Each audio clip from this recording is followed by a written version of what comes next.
watching the station covering all of the DMV. This is DC News Now. Happening now at 6, covering the entire DMV. Killer husbands? 2 men accused of fatally shooting their wives overnight. What we know from Northern Virginia and Western Maryland. And the stolen puppy probe. New details about the young dogs and the getaway car in DC that took off in broad daylight. And the Commanders' last regular season matchup this afternoon. How long may head coach Ron Rivera stick around after a disappointing season? A live report with the fans. And how long could this dry weather stick around? I'll talk about tomorrow and our next DMV Weather Alert Day, which is right around the corner.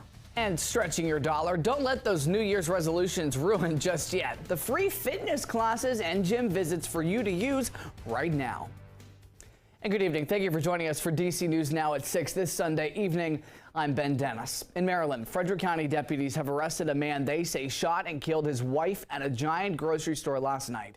Deputies say this happened around 11 p.m. at the Urbana location on Sugarloaf Parkway. We're told 33-year-old Tanisha Butler was declared dead on scene. Police say the suspect, 33-year-old Frederick Owusu Saki, was Butler's estranged husband, and they had been going through a divorce. Deputies say they also found a handgun and a rifle in Saki's car. Prince William County Police, they say a man shot and killed his wife last night in Dumfries.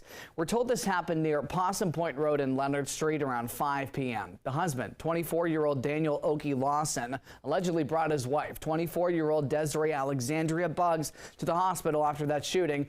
Police say that he told officials what led up to that shooting and gave them the gun used in the crime, but police didn't specify those circumstances. Oko Lawson is now facing several charges, including felony murder. And an update to a story we brought you last night. DC police released these photos of those puppies stolen from a car on U Street at Anacostia yesterday in broad daylight. Officials say the suspect stole the victim's car with those 8 puppies inside while that car was running and unlocked. Police now tell us they found that stolen car, but not the puppies. They're believed to be 5-week-old dark-colored bulldogs with white markings. Anyone with information is asked to call police. Developing at this hour, congressional leaders have reached a tentative agreement to fund the federal government and avoid a partial shutdown. It could be a sign of relief for the hundreds of thousands of federal workers right here in the DMV. Now, the specifics of the deal have not yet been released, but House Speaker Mike Johnson says the deal will secure $16 billion in additional spending cuts compared to the agreement between former Speaker Kevin McCarthy and President Biden. The president also responding to the news saying, quote, "It moves us one step closer to preventing a needless government shutdown and protecting important national priorities."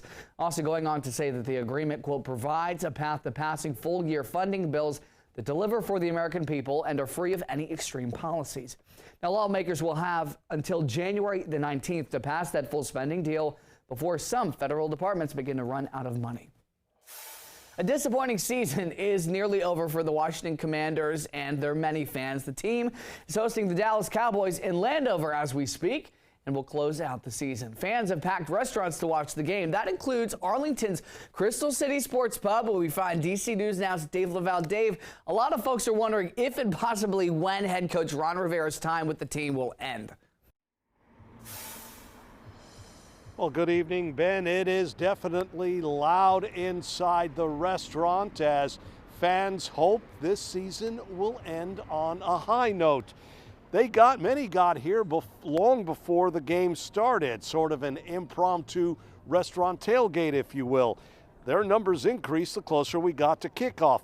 The season started with high hopes, especially with a change in ownership. Dan Snyder was gone, replaced with an ownership group headed by DC native Josh Harris, along with NBA Hall of Famer Magic Johnson. But even that could not prevent another disappointing season for fans. It's been pretty tough. I mean, they started out great, but then I guess they lost 4 or 5 games straight. It's been pretty tough. I haven't seen them all season because they're so sorry and I'm so disappointed. So I just decided to come out with my girlfriends. Win or lose, the Commanders will finish last in the NFC East as they have now not had a winning season since 2016 when Washington went 8-7-1. And of course, as Ben mentioned just a moment ago, everyone wants to know the fate of head coach Ron Rivera. Fans will share their thoughts about what should happen to the head coach starting tonight at 9 o'clock. We're live in Arlington.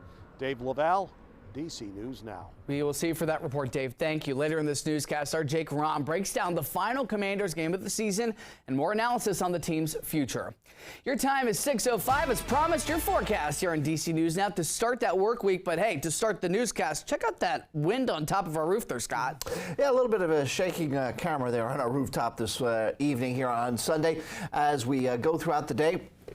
As we went throughout the day, we did feel a little bit of a breeze out there. It was a little chill.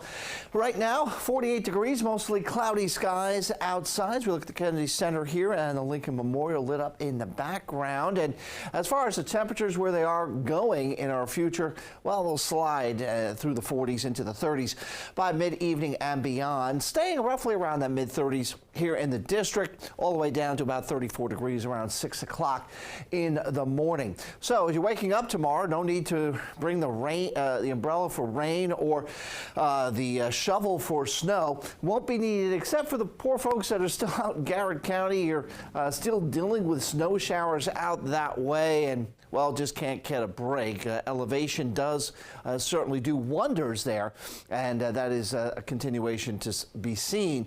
It will eventually shut off the snow machine, that is, after the midnight hour. The excessive rainfall outlook, though, I'm looking ahead now, not so much to tomorrow, but for Tuesday.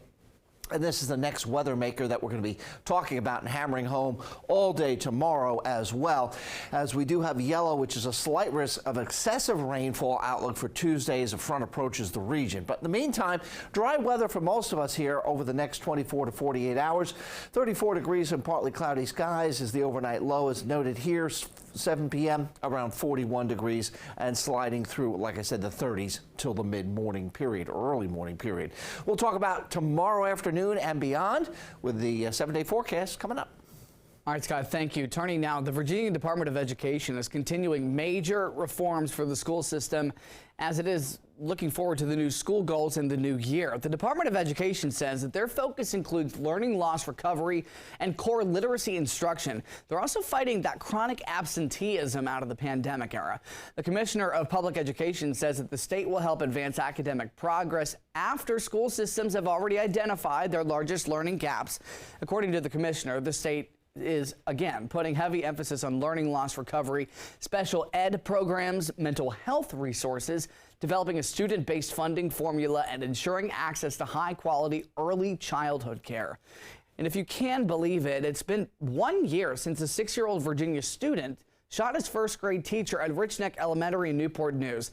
That shooting captured national attention, you'll remember, and one that teacher Abby Zwerner certainly will never forget. Amy Avery from her sister station in Norfolk just sat down with Zwerner 1 year later. Abby Zwerner says not only does she suffer from PTSD from that day, but she feels like her life has been all over the place. She says as many of her friends have continued on with their careers and their lives, hers just stopped. It's been the same thing that stuck out to me as the student's look on his face when he pulled out the firearm and pointed it right at me. That look. And the look after the firearm went off. It's traumatic, horrifying. Is that the part you relive the most? Mm. Former first-grade teacher Abby Zwerner says she frequently relives the moment when she was shot in front of her entire class of first-grade students. I remember the last memory I have of them, and I can't, it's hard to think the last memory that they had of me. She says she thinks about them often. I know they're doing well in 2nd grade. They're all very smart and kind. I hope that they're moving forward with their lives in the best way that they can. In November, a judge ruled that Abby and her team of attorneys, Diane Toscano and Jeffrey Bright, can move forward with their $40 million lawsuit against the Newport News School District for negligence. The judge ruled this shooting doesn't fall under the Virginia Workers' Compensation Act. Bright says teachers in Virginia shouldn't have to expect this kind of violence in their classrooms. Teachers should never have to expect this, and the school board needs to fix the problem and not default to a workers' comp. We'll just let our insurance company pay for it. It needs to be fixed. This is just one teacher of many who face problems in our school system. And turning now to the Washington Wizards, they are helping promote youth reading across the DMV. They're partnering with libraries in the DMV for the Winter Reading Challenge. Kids ages 3 to, 19 young adults can participate for prizes, including 2 tickets to a home game against the Chicago Bulls on April the 12th. Part of the challenge has children coming to do programs. It has them reading books in the library. The importance, I would say, is just making sure that we don't neglect our surrounding states in Maryland and Virginia, and just making sure that we stay connected. The reading challenge ends March the 20th. Still got plenty of time, and it's free for anybody who partakes. Well, DC's 311 service is expanding how residents can report problems. You can now request service issues like rusty slides, broken swings, or any other problem with the playground managed by the city. City is also accepting requests for overflowing recycling bins at parks managed by DC Parks and Rec. To submit a request, simply call or text 311 or go to 311.dc.gov. And we're getting a look at how much in tax revenue Maryland casinos are pumping in. $70 million, and that was in December alone. The Maryland Lottery and Gaming Agency says the state's 6 casinos made $165 million last month. It's a slight increase from 2022. The top 2 money makers, MGM National Harbor right here in our neighborhood and Live Casino and Hotel.